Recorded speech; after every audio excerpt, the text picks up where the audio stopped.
Hello, Stephen Teles. How you doing? I'm doing fine, Glenn. Glad to be here on the premier social sciences webcast, the Glenn Show. Oh man, I like the way you put that. Thank you. Yes, indeed. This is the Glenn Show at bloggingheads.tv, and this is Glenn Loury of Brown University, currently on leave at Stanford, and of the Glenn Show. I mean, the There you premier go. podcast on social science matters. I rather like the sound of it, Steve. You're just buttering me up, right? Yeah, I'm just actually just hoping that you're not going to actually tell me my book is complete rubbish. So I'm hoping if I soften you up in that way, then Yeah. you'll go easy on me. Flattery Not will in the get face, you not in the nowhere. face.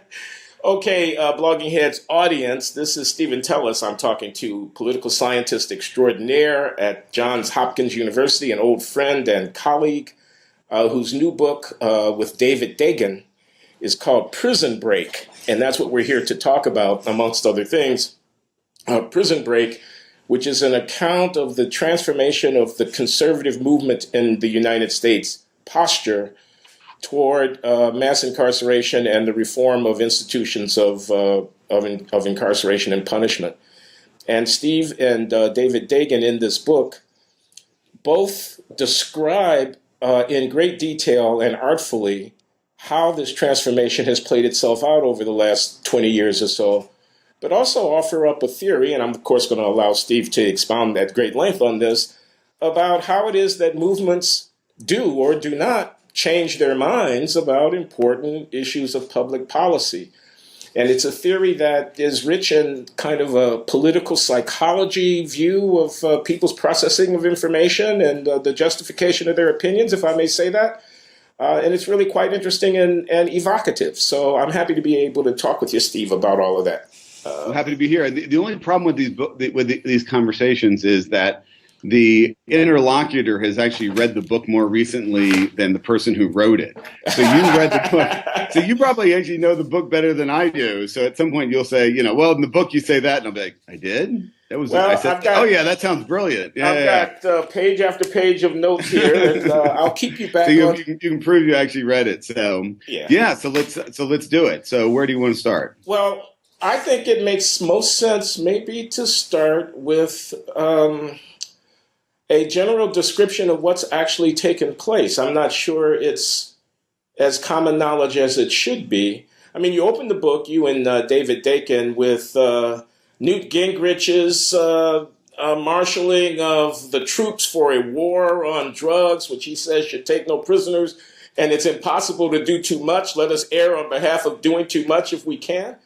And you note that in the fullness of time, Newt Gingrich came around to a very different point of view. And Newt Gingrich is just one of many. I mean, you tell about what happens in the state of Texas, what happens in the state of Georgia, and so forth. You tell about the organizational machinations that are going on behind the scenes as people are mobilizing in an effort to try to shift the public discourse on these questions. It's very rich. You interview many of the principals. So, I mean, we could just start with you describing what has happened on this front. So let me give you a little bit of a story about what happened. So, and then we can get into the theory about, my account of how it happened and what that says about change in general. So part of the background, right, is we have to give a story of how conservatives got to the position that they're changing from. Right.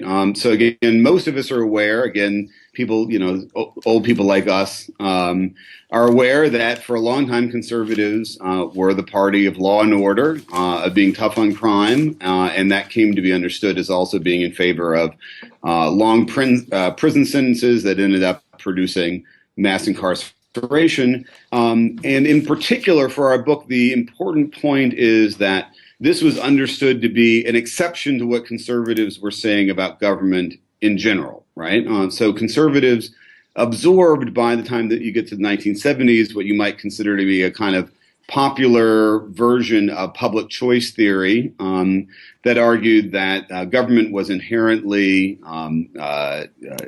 backward, self-dealing, expansionary, incompetent, inefficient, right? And these were all inherent features of government itself, right?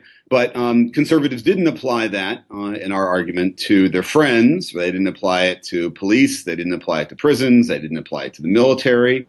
And so in our account, it's better to understand conservatives as really a party of order maintenance rather than as a free market. Republicans is a free market party, right? Conservatives had a very sharp distinction between the parts of government that were seen as producing order and defending good people, right, and those that were seen as being on the side of the disorderly or those who are tearing down civilization, right? Can I just stop you? Excuse me for interrupting, but I just want to ask a question.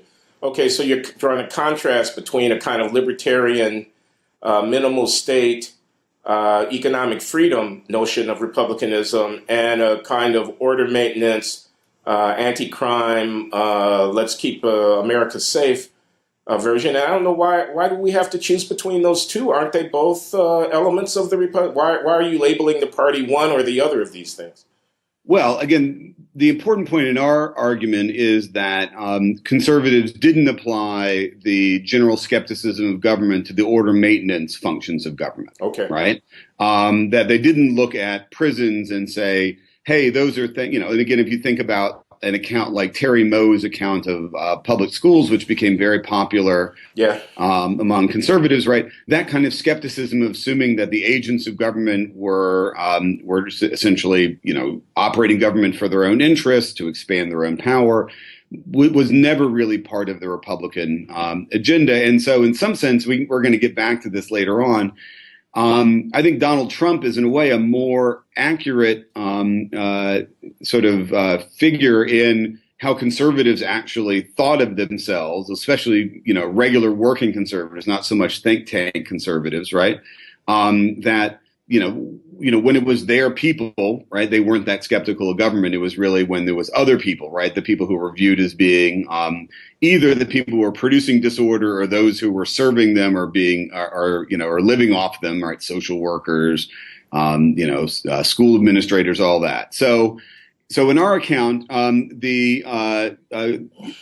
that's an important part of how conservatives essentially try to create a kind of alternative class conflict, where Democrats had tried to create a class conflict between workers and their bosses, right? And that was the thing that produced a stable party equilibrium for a long time. One way to interpret the Republican Party that really starts with Nixon and goes through Reagan is it's an attempt to create an alternative class conflict between the forces of order and the forces of disorder. And so lots of things in the Tough on Crime make entire sense within the context of that division in a way that they don't make sense if we think of conservatives as being a party of free markets and small government.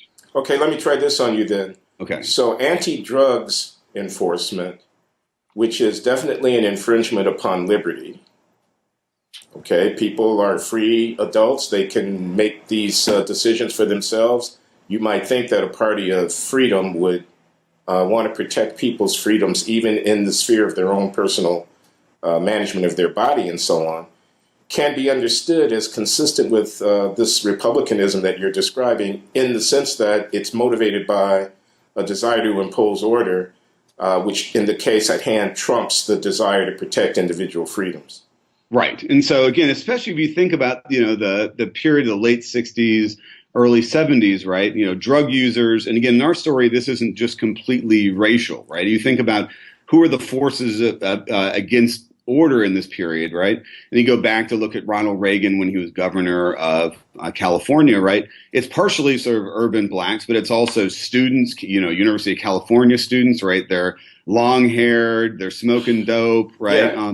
They're all the other people, right? They're the ones who are the opposite of good, honest, hardworking, non-pot smoking Americans, right? Right? So they're part of the forces of disorder, and therefore using the apparatus of state against them didn't ever activate that kind of public choice skepticism of government, right? So that's the general story we have of how Tough on Crime got melded with conservatism. But the important thing, again, for our story is, unlike other commitments of the Republican Party and of conservatives at this point, this was not what you might call, like what we call in the book, a coalitionally anchored position, right? It wasn't like there was one of the basic people who constitute the party, right, who was sitting around the table when the most important people in the party decide what they're going to do, and they say, "Oh, we're the social conservatives, right? We're the part of the small group of people who really constitute who the party is, and if the party stopped being pro-life, we just walk out,"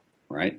There was no such sort of powerful interest, or like extractive industries, right? A big part of the Republican Party. They said, look, if you start cracking down on oil and gas or whatever it is, right, then we're gonna walk out, right? There's no coalitional anchor like that. This is what we understand in the book as a opportunistically generated. And again, opportunistically doesn't mean that it wasn't very deeply felt, right? Very highly ideologically charged, but it wasn't one of those issues where if the Republican Party moved off of the issue, that there would be some large interest group inside the party who would attempt to pull them back. Okay, I take it then that this property of not being coalitionally anchored is a necessary condition for change. That is to say, we should not expect the conservative Republican Party to shift on life because 20% of their element would turn their backs if they were to do so, or some such. Right, and I've also written an article with Lydia Bean, a evangelical sociologist on global warming, that looked at a similar effort to shift the Republican Party, or at least especially social conservatives, on global warming. And there you got exactly what our theory would have predicted, right? That there's a large representative of extractive industries in the Republican Party, and they basically went to social conservatives and said, hey, we hear there's all these evangelicals over there trying to, change people's minds on global warming, shut it down, right? There was nobody on criminal justice really who could go and say, hey, there are these conservatives out there trying to change people's minds on crime, shut it down, right? So again, in the book, we make a really strong distinction that we take from David Carroll between, again, coalitionally anchored positions and ones that are not coalitionally anchored, or ones that Carroll called opportunistic. Okay. So this is the Republican Party prior to the advent of reform movement that you're characterizing now. Right. And so in the book, we, and again, because we tried to write this for a more popular audience, a lot of the social science hocus pocus is all kind of behind the scenes, right? Hopefully you can't see all the little social science strings in it, but they're there. And the big distinction we make is between structural sources of change and what you might think of as more agential. And a lot of the book is about, people doing things, Pat Nolan, individuals changing things. But there's a major structural part of the story that we tell about why was it that the larger structural conditions permitted those agents to do what they did. And we would argue that in the absence of those changes in those structural conditions, it wouldn't have been possible for the people like Chuck Colson and Pat Nolan and everybody like that to do what they did. And so those structural factors really are four, right? One is the decline in crime and public concern about crime. So I'm sitting here in D.C. When I was growing up and going to college, I started college in 1986 in D.C. Think about what D.C. was like in 1986. It was off the hook. It was a free fire zone. Your mayor was arrested for smoking crack, was he not? Yeah, so maybe not in that year, but in a year not too far from there. Not too far from there. The downtown of DC was like tumbleweeds, in part because it was perceived as so dangerous, right? And public concern was very high. And this is the most important point, right? Is if you were doing surveys of the most important issue, when they asked people what's the most important issue to you, crime would have been in the top three, right? Today, it's literally too low to measure. Right, in many surveys, right? It's people just aren't saying it, right? They're saying lots of other things. In part, that's because what we call the fear space got occupied by other stuff, right? So terrorism became a big issue, right? And there's these great surveys of Walmart moms where they bring them in for these little survey groups, and they ask them, what are they afraid of? And the interesting thing about this is, what they're afraid of always changes, right? They've always got something else. But there's always something. Well, the aggregate amount of fear is always the same, right? Yeah. The container is always the same, and what's different is what's in it, right? And so it used to be that fear space was really occupied by street crime, right? And politicians respond to that. So one crucial structural condition is a decline in fear of crime. Right. And that's got lots of sources, right? I think it is important to note that, changes in policing and other things mattered for that. And therefore we should be very... Can we pause on that one just for a moment? I mean, I thought the cops were the enemy. I mean, I thought Black Lives Matter had taught us that policing didn't have anything to do with the homicide rate falling in New York City from 2,000 a year to 400 a year and so forth and so on. I don't think anybody who knows anything thinks that. But I do think it's important to note, right, that if you really want to do something about levels of incarceration, it's important to note just how important the decline in crime was in taking this off getting this out of the fear space. And so that's where in the book I am a little worried about Black Lives Matter to the degree to which it makes it harder to have effective policing. Again, I think there's a way in which Black Lives Matter can actually enhance policing, but that's a separate point. But you really don't want to do anything on that makes policing less effective, causes crime to go up, and therefore makes it harder to get people to be willing to back off of check. So that's... I see. Another quick question. I know you got 2 more points to make, or 3. I got as many points as you got time for. This is on the structural preconditions that are necessary for reform on the conservative side about prisons to come about.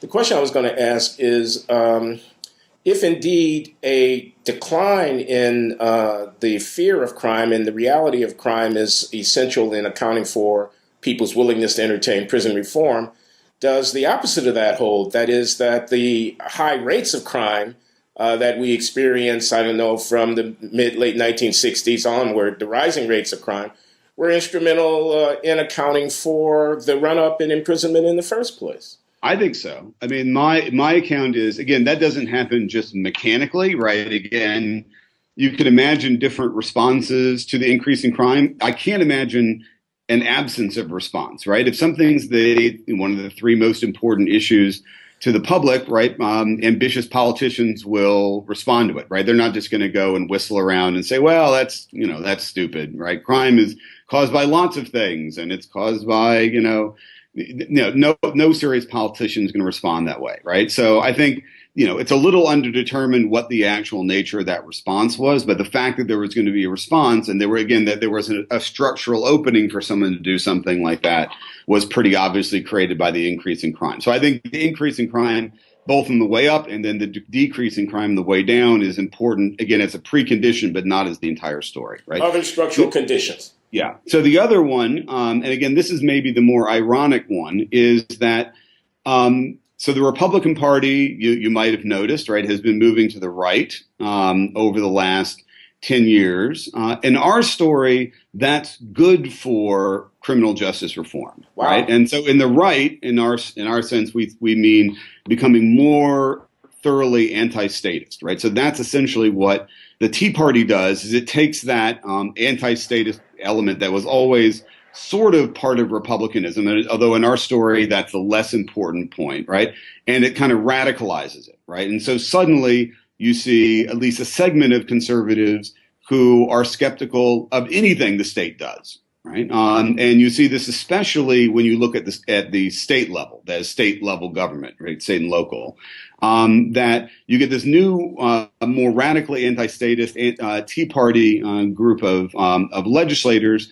And they think everything government does is bad, and somebody needs to explain to them why it is that simply throwing more money at prisons is the conservative position, right? They don't understand why that's the conservative position, right? So and so you see this also, that there's become more opening to questioning the Pentagon and Pentagon spending. This is true around the last few years around the Pentagon budget. So part of our story is the Republican Party is getting more radical, and that's good for criminal justice reform. Right? This is profoundly counterintuitive to me.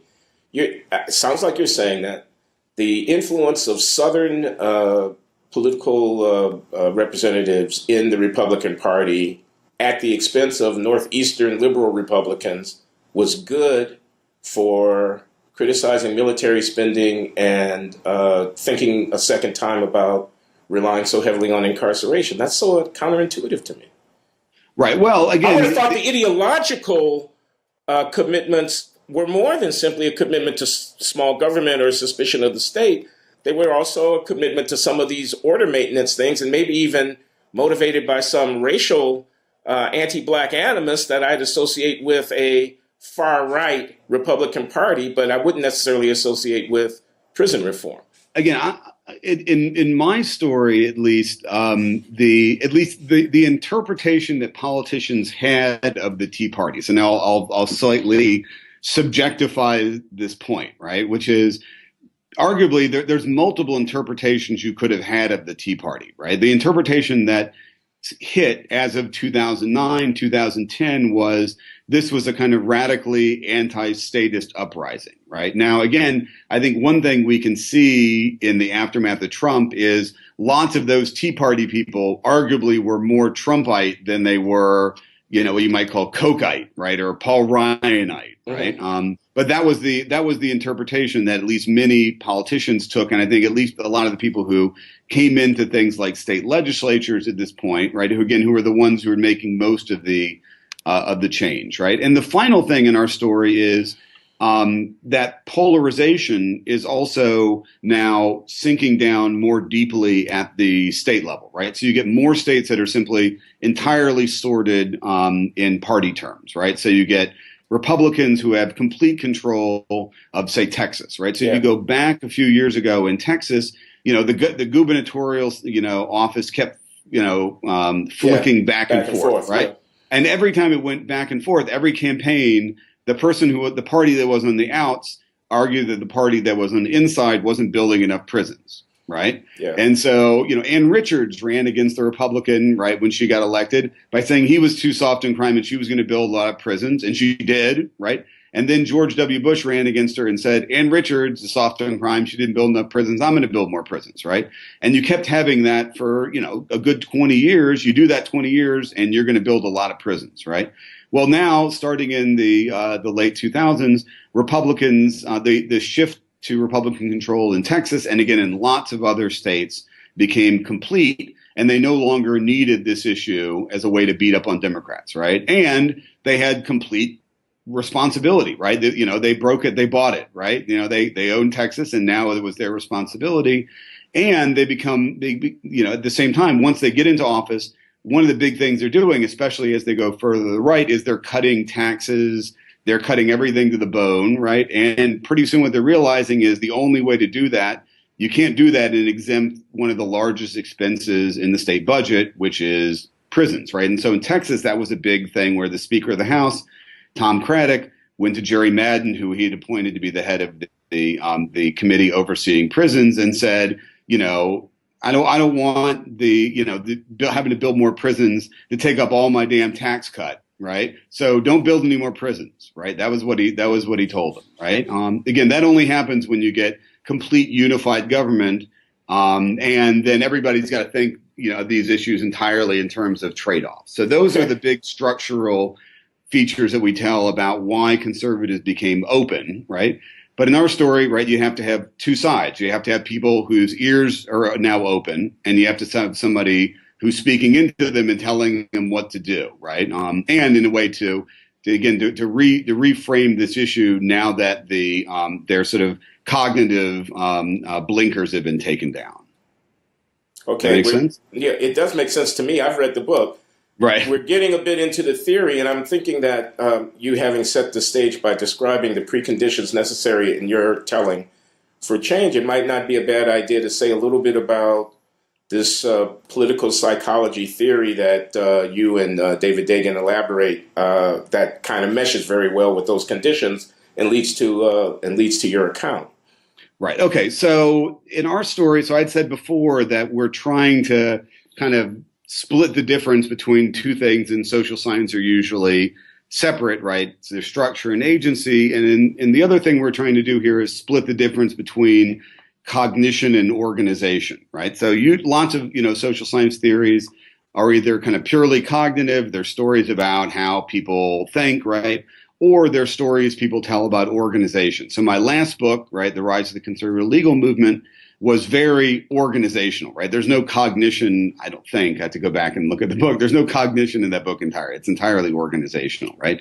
Here, what we try and do is do a theory that starts out with individual cognition. How do people think? How do individuals think? That then embeds them in organizations that says one of the important things about individuals is they're part of something, right? They don't just think as individual, autonomous actors, right? But they're embedded in organizations, and those organizations affect how they think. So the first point, which is not controversial, right, is that people are connected to their ideas, right? Their identity is wrapped up in their ideas and who they are, right? And in our story, people have a very strong ideological commitments, right? But they don't always know what those ideological commitments cash out to, right? So they know they're conservatives, they know they're liberals, right? In that sense, it's a kind the primal thing is a kind of tribal attachment that they've picked, right? Now, once they've picked that, right, then they look to others to tell them what that tribal attachment cashes out to, right? So they look for cues from people who have status within that community, right? So they look up and they say, oh, all the conservatives are saying that tax cuts are awesome, right? Or they're saying that immigration is a good thing, or immigration is a bad thing, right? Or they're saying that being tough on crime is the conservative position, or not being tough on crime is the conservative position, right? So in our story, even somebody who's got very deep ideological attachments may not know what those ideological attachments actually mean for positions on policy. That's where the organizational story comes in, right? That's where you have to have some story of who are the people that they're deferring to, who they're taking cues from, right? So that's part of the story. Now, once you do that, once they've taken on these positions, then there's a very strong part of our story that's about confirmation bias, right? So they've got this position, the tough on crime position is deeply rooted in who they are. They're going to start filtering out information that tells them that position is problematic, and they're going to attend to information that position is correct, right? And one of the ways they're going to filter that out is they're going to say, oh, that's the kind of thing that the other guys believe, right? So if you start putting out evidence that high levels of crime lead to recidivism, right? People just wouldn't process it because they think, oh, that's what liberals think, right? In the same way that we know there's evidence like that about gun control, right? Most of people's attitudes about gun control is about what they think is appropriate for a person like them to think, right? So that's the organizational story. So if you want to change people's minds in our account, this is really going to be a top-down story, right? It's going to be a story about change in the people who send cues to those further down in the ranks, right? And so every ideological movement has what you might think of as sort of cue makers and cue takers, right? And obviously, at some point in the hierarchy, some people are both cue takers and cue makers. And one thing you have to do, though, again, certainly for the politicians in this story, is they have to believe that the position is no longer working, right? Once they take a tough on crime position and they start using it, right? So long as it's producing, pleasing results to them, they're not going to be they're not going to have their ears open to beliefs that position is problematic, right? So you think of it like, a mouse in those studies goes to the cheese, right? If he keeps, pressing the lever and the cheese comes out, right? He's going to be happy, and people are going to tell him, oh, don't eat the cheese. The cheese is problematic, right? But he's just going to say, no, cheese is awesome, and he's going to keep pressing the lever, right? So one thing that happens in our story, right, is you do need that lever to stop producing so much cheese, right? And I think that's one thing that starts happening by the end of the 2000s. Is you just see politicians not pulling the lever as much, right? They're not using it in campaigns as much, right? They're not putting things on the floor of Congress just to create tough votes for the other side because their consultants and their own experiences told them that it's not working, right? So, okay. Let me stop you, Steve, only because there's so much on the table, and I'm kind of losing track of it, and I say, have read the book. So we started with structure versus agency, and you identified structural conditions, and you wanted to distinguish that from agency, and I don't think you had much of a chance to exposit what you had in mind with respect to agent. Structural stuff was stuff like declining fear of crime or monolithic political organization within a state that allow for taking issue that might be used in a partisan way off the table and things like that. And then there was agency. I want to hear more about that. Parallel to that, you've got this distinction between cognition and organization. Under cognition, you're talking about how people process information that might be pertinent to reevaluating their positions and changing their minds. And under organization, you're calling attention to the role that's played by certain key political actors to whom others look for cues about how it is that people like us, conservatives, Republicans, liberals, whatever, might be thinking. Am I in the ballpark here with you so far? Right. So again, the cognitive story is pretty clear, right? Now, most of the book is about how people produce the organizations that did the persuading, right? So we've got a couple of chapters in the beginning that say, here's where this position came from. Here's why it became structurally destabilized. But the rest of the book is all about how people created the organizations that went about persuading people to change their previously held positions, right? Or at least, again, the positions that the party previously held, because in our story, it's pretty important that you get turnover, right? You've got, especially at the state level, you see all these new people who don't have to be, who haven't already taken lots of positions, right? So again, you have all these, senators in Washington. Lots of them have been taking tough on crime positions. They voted for the mandatory minimums, right? So they would literally have to go back on things they did before. Whereas in the states, right, you don't see that as much. And again, when you look at the people who are most pushing reform at the federal level, it's people like Mike Lee and Rand Paul, right, who just showed up here, right? They don't have a whole bunch of decades of previous votes and commitments and speeches on the floor of Congress they have to take back. Okay. Right? So most of the book again is about agents, right? About the people who actually, over a very long period of time, including before the structural conditions changed, were out there trying to persuade conservatives that they didn't need to stop being conservative, but their conservatism meant something different on criminal justice, right? And so in our story, Chuck Colson really is the oldest part of the story. And this is the part where I actually interviewed you for the book. Yeah, I noticed that. Thank you. You quoted, you sounded pretty good in those quotes in the book, by the way, I should say. And so Colson is really important for our story because in the way we tell the process of change, the person who can actually do this persuading has to have unquestioned authority within the group. Right. That is, somebody in the middle, right, can't do this work. Right. And one way to think about this is especially true if you've got an environment in which everybody's really worked up about the idea that there could be witches out there. Right. That is, people, and this is where it's that I draw on some of the work that you did. Right. People think, oh, there are these people who are pretending to be conservatives and they're really not. Right. And maybe they're going to try and sort of wiggle in from the inside and try and, destroy our precious bodily fluids, right? They're going to try to weaken our conservatism, right? And so the guys in the middle, right, or more moderate conservatives are always going to have that suspicion that they're not really conservative. And if they try and persuade you of something, you're going to be like, oh, no.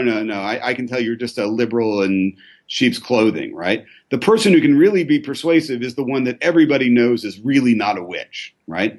So Chuck Colson, in our story, is a very effective person for the kind of persuasion we have, because on so many issues, he's so far to the right. Right? If you look on issues you know about Colson, so maybe you should actually tell us. I just want to explain to anybody who might be listening and doesn't know, who Chuck Colson is. So Chuck Colson was a close aide to Richard Nixon, who got caught up in the Watergate scandal and imprisoned.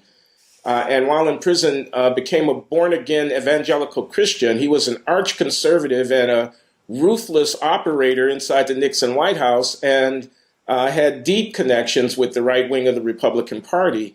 But on coming out of prison, decided to devote his life to basically Christian ministry to persons who were incarcerated based on his own experience and on his religious conviction. And he stood up an organization called Prison Fellowship Ministries, which has played a very prominent role in mobilizing Republican opinion on behalf of prison reform. Right. And again, so in a way, though, Colson has two sets of very useful scars on his body, right? So he's got all these ones where he was Nixon's hatchet man, right? And liberals hated him because he was he was like the uber Nixonite, right? The one who was in charge of art. So he's got those scars on his body to show that he's not a witch, right? And then when he came out, right, it wasn't just that he was doing prison ministry, right? But he was literally one of the most important spokesmen for the pro-life position, which he took very strong. He took extremely strong positions on changes in gender roles, right? And so in our story, theoretically, those are all things that people could look at and say, nobody who's really a witch would ever take that position, right? So we know that he's sort of ideologically pure. So if he's telling us that we should change positions, we'll listen to him and not somebody else. So that's why Colson has such an important, that is his, he's got the role to do this job. Right? Behind this is a cognitive a claim about how people process information that relies a lot on this confirmation bias idea, this idea that I don't want to pay attention to information that I think is inconsistent with how I understand myself. If I have a commitment to a position, I'm inclined to not hear contrary information or to not trust concept.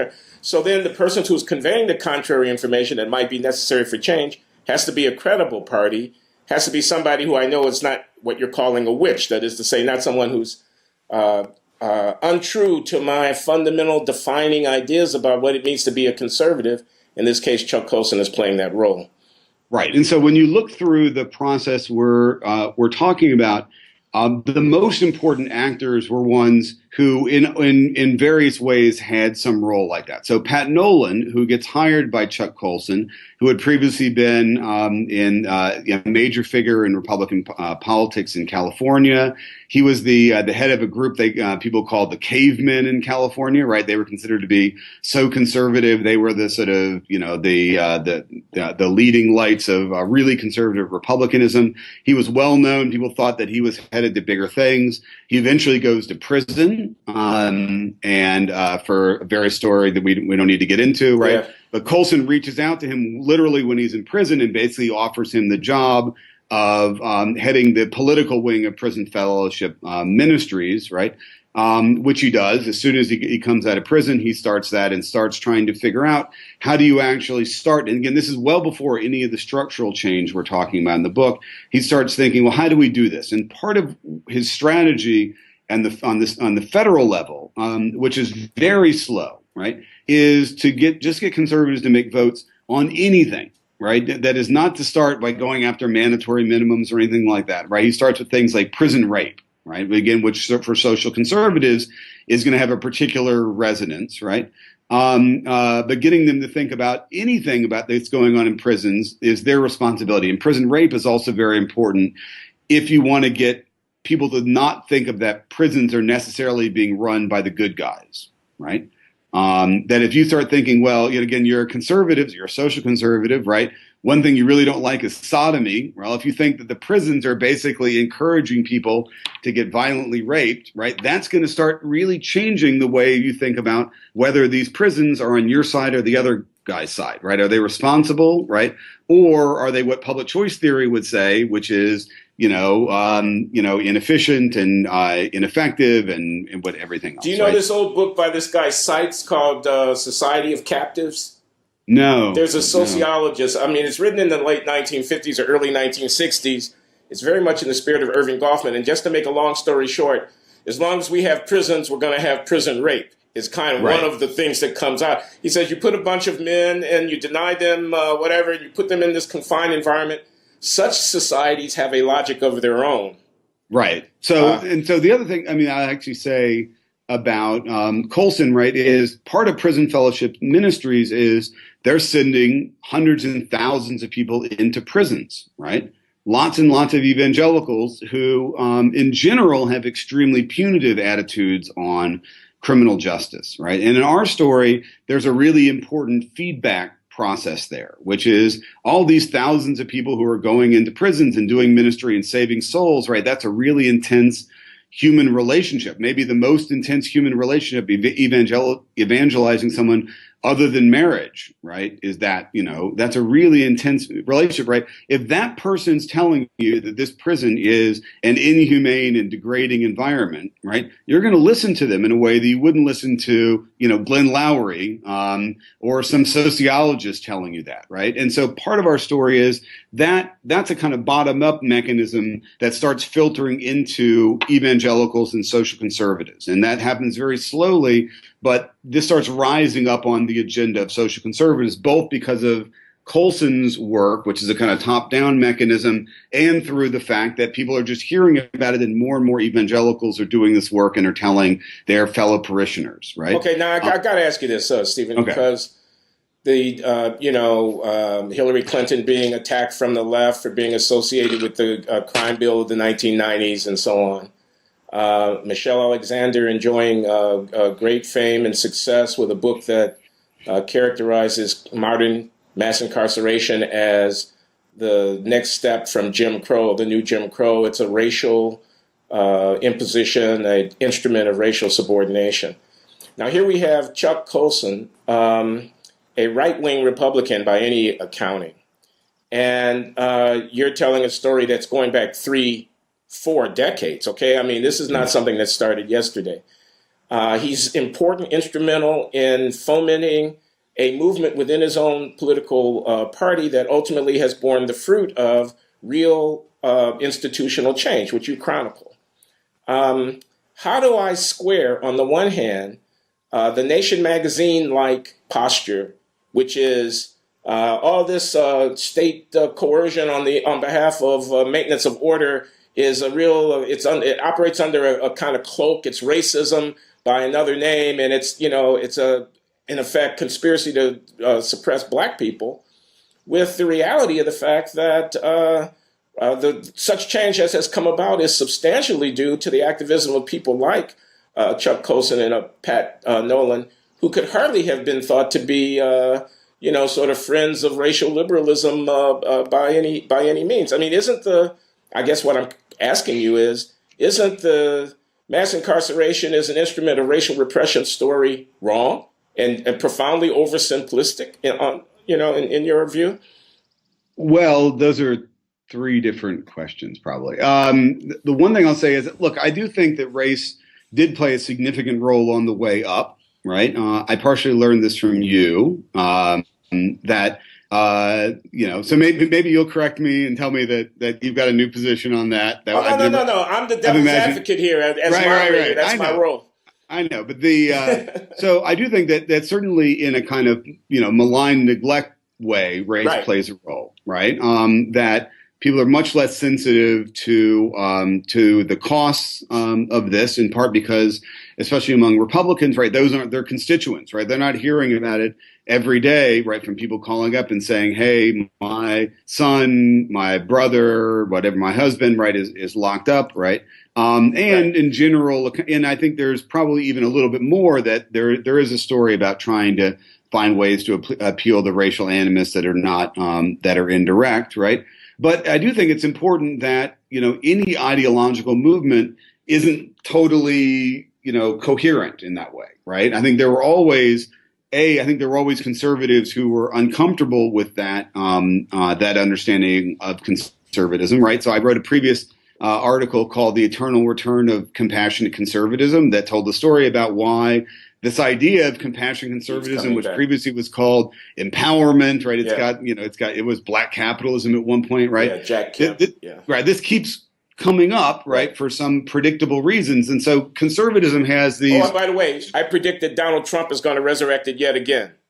Oh, really? Yeah. Okay. Let me finish just the story here. So we'll come back to Trump in a second. Yeah. So the story is, right, the conservatism actually has these two, arguably, these tendencies in tension with one another, right?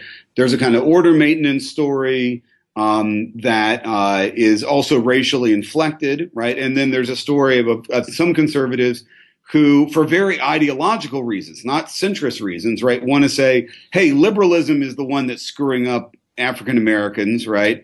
It's the state, right? You go back, you remember, a very famous black economist who wrote a book called The State Against Blacks, right? I would have been Walter Williams. Walter Williams, right? That's a kind of story inside of conservatism too, right? Is that, and that if you have a state against blacks kind of story, then the growth of incarceration you can interpret in that way, right? Which is the main thing we need to do to help black people is to stop having the state, have their heel on them, right?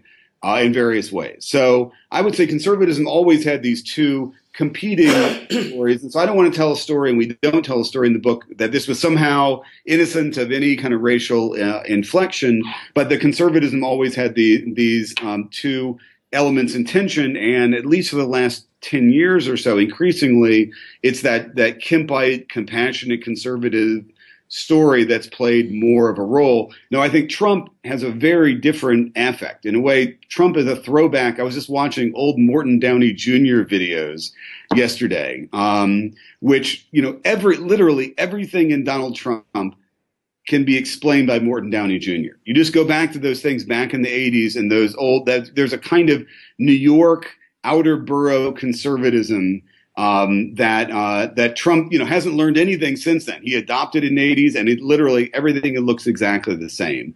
And that, right, which Giuliani obviously drew on, that is in very powerful tension with the kind of anti-statist but but trying to reach out to African Americans kind of story among conservatives. So that's part of the story. In our story, also, there is this very important process of filtering up from the state level, right?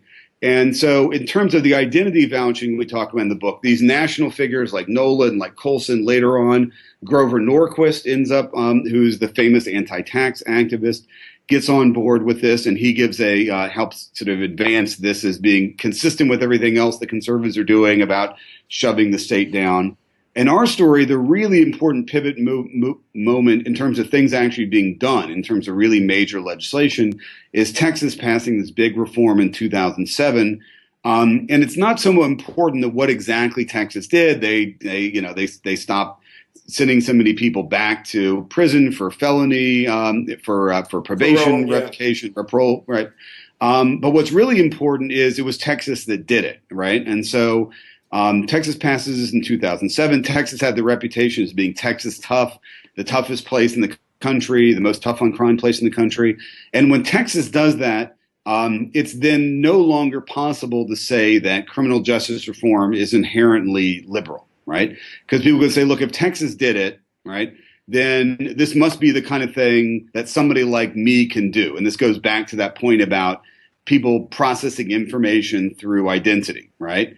If Texas does it, right, now it's ideologically pure, right? It's no longer trafe, right? Now it's kosher, right? And so what you see coming out of Texas in 2007, first of all, is the sort of symbol, the totem of Texas, right? But also the Texas Public Policy Foundation, which is the major conservative think tank in Texas and probably the most important conservative think tank in the country, then creates a big initiative called Right on Crime that flows directly out of the 2007 reforms. And that's intended to do two things. One is to spread the word that Texas did all this stuff and the water's warm and you can do it. And the other thing they do is simply get a whole bunch of names of conservatives, right, to all sign on to fairly anodyne principles, but ones that say, prison's not always awesome, right? It's really not very, much more sophisticated than that. But the more or less say that being tough on crime is not the inherently conservative position. And so those two things, the actions of Texas as the legislature, and then the creation of Right on Crime and this identity vouching exercise where they get all these people to put their names on things, then produces the beginnings of a kind of policy epidemic to other conservative states, because it spreads through the think tank networks on the right, where they start deferring to each other, right? They look to each other for cues about what their positions are supposed to be. And so most conservative think tanks actually don't have a full-time crime person, right? So if Right on Crime is doing this and saying this is the conservative position, pretty quickly, all those other state think tanks quickly adopted that as their position and started advocating for that in their states. And then in our story, really importantly, ALEC, which was known as sort of the Organization of Conservative State Legislatures, Very famous for supporting stand your ground laws, right? Yeah. It was a real conservative bête noire, got taken over by this conservative network of reformers and started producing model legislation, which busy legislators who are looking for what their position should be. This is where this new status quo becomes kind of institutionalized, when it simply got, paper coming from ALEC all the time saying this is the conservative position, right?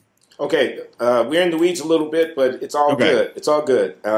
I just, in the interest of time, wanted to maybe rise up a level of generality and ask you, identity-inflected processing of information. I'm not sure that's a quote, but that's kind of a paraphrase. Yeah.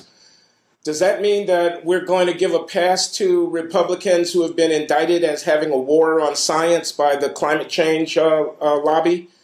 Because, in fact, everybody's approach to a complex a technical question which requires processing of expert information is going to be filtered through a kind of lens of identity and so on. That's not peculiar to the right? Yes. Okay. No, I'll give you the rest of the answer. But so look, I have an opinion on what the right answer is on climate change, right? But my opinion is based on culturally based deference to authority, right? Consider myself a liberal, right? Part of the package of what you buy when you become a liberal is you have deference to certain kinds of people who you think constitute expertise, right? So I say, the scientists, right? Part of what it means to be a liberal is we defer to what the mainstream of university scientists say, right? I don't know any more than anybody else whether they're right or they're all making it up, right? Sure. But I believe that, and so I think on the same side, right, conservatives have gotten into a position where they defer to other forms of experts, right, and believe that there's a conspiracy of the liberal experts who they think of the scientists now as entirely ideological, and they process everything through that filter as well. So I do think, other than, there's probably 200 people in the country whose opinions on global warming are based on something more than just deference to culturally appropriate authorities, right? I think that's true on gun control. It's true on lots of other positions where there's some evidentiary basis to people's positions, as opposed to, the pro-life position, which isn't really based on pro-choice, which isn't really based on any causal theory like that, right? But in lots of ones, it's based on some perception of what the evidence is, but our sources of what we think the evidence is are culturally determined. Here's an anecdote. I'm here in San Francisco area. I listen to KQED, the local public station. Yesterday, I heard a prolonged interview with an environmental activist who was alleging that a failure to mobilize immediately on behalf of limiting carbon emissions was, in effect, violence against younger generations and the as yet unborn generations, because we're despoiling the planet, which they will then have to live with in a despoiled condition. So in effect, by burning coal today, we're committing violence against future generations. And all I could think about was abortion. Right. And as it happens, I'm pro-choice. But I just have to observe, how could you see burning coal as violence against future generations and not see terminating the life of a fetus in a mother's womb as violence against future generations? And I thought, I'm going to need more than a scientific or a rational account in order to make sense out of this juxtaposition of positions. Yeah, some of the deep source of this argument goes back to Mary Douglas and people like that. We have culturally based frames of how we interpret harm, right, and who we think of as appropriately do some kind of compassion, right, or concern, right, and so obviously. The people who care about global warming, right, have a extremely oversensitive kind of thing in their brain toward those future people who are going to be living on a planet that's all gone up in flames or whatever it is, right? That larger frame brings that potential harm and that potential victimhood very much to the front of our cognition, right? In the same way people on the pro-life side, right? The larger frame in which they understand that the issue brings that particular source of victimhood very much to the front of their cognition and pushes out other potential forms of harm to the back of their cognition.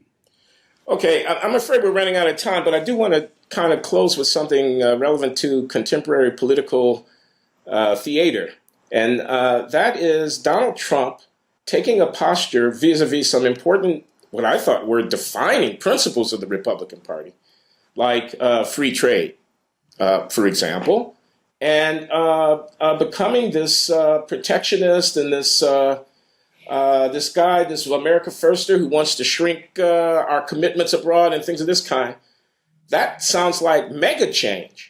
Now, this is a guy, he hasn't gotten elected, and he may never get elected, but he definitely won a popular contest for the Republican nomination for president. Does that suggest that there are vehicles open for shifting that are other than the ones that you've been describing in your cognitive and institutional organizational analysis, like mass mobilizations that have a logic of their own that you've yet to illuminate? Yeah, no, well, there's nothing wrong with my theory. I just want to, I want that absolutely clear. And my theory can account for everything. Right. But at least in this, I think I can give you an account, right? A party is a long coalition, right? And again, in David Carroll and their account, a party is a coalition of intense policy demanders, right? People who have intense preferences for what government's going to do, and they're the ones who constitute the inner core of the party, right? They're the ones in our story who are sitting around the table when major decisions about what the party done. And what those groups do, right, is they're engaged in a kind of log roll, right? They say, but an ideological log roll, right? So the pro-lifers, right, say to the the extractive industry people, look, we'll go along with digging coal and everything, right? But you have to understand that now we're all going to be trying to actually bring our positions into coherence with one another. So it's not just purely a log roll. At some point, they have to go a step further and then say, well, actually, and this is where people like some of your old friends at First Things and places like that, we're trying to say, actually, it's beyond just that we're going to do a log roll, but that social conservatives should understand that they should be in favor of free markets too. George Weigel is a good example of that, right? But that really is a kind of an elite log roll, right? That filters down through various kinds of mechanisms, right? But I think one thing we found is that sense of the things that all are supposed to fit together, for a large part of the Republican Party was never, that the coherence between those positions was never as cemented as it was in places like D.C. outside my window, right? Among D.C. conservatives, those things were kind of like a solemn, blood bond that everybody, took, right? But I think what Trump showed was that was much more brittle, right? And that there was another set of positions that was equally as coherent and that you could argue was conservative, right? It fits together if you think about Le Pen or any of the right-wing parties or UKIP or any of those right-wing parties, right? They've got a set of positions that looks almost exactly like Trump's, right? Down to the bottom, right? Which is, nativist, nationalist, anti-immigrant, right? Order main, all that fits together. In a way, the Republican Party has been both holding that position inside of itself and holding it back. And that's one thing arguably parties should do, is exercise a kind of anti-democratic, elitist constraint on popular opinion. But it was always, I think, much more susceptible to this rising up if you had a personality who could simply cement that and bring it out to the surface. And so that's really, I think, what's at stake here, right, is that ability of the Republican Party elite who all made that deal that these things are supposed to fit together, right, can't keep their troops together anymore, right? And that, in a way, is one way to understand what the entire Trump kind of uprising is all about. Very good. Thanks so much. We got to call it a day for now, Steve, but I hope I can get you back and talk some more about the politics of changing our minds. All right, let's do it again soon. Bye, Glenn. Take care.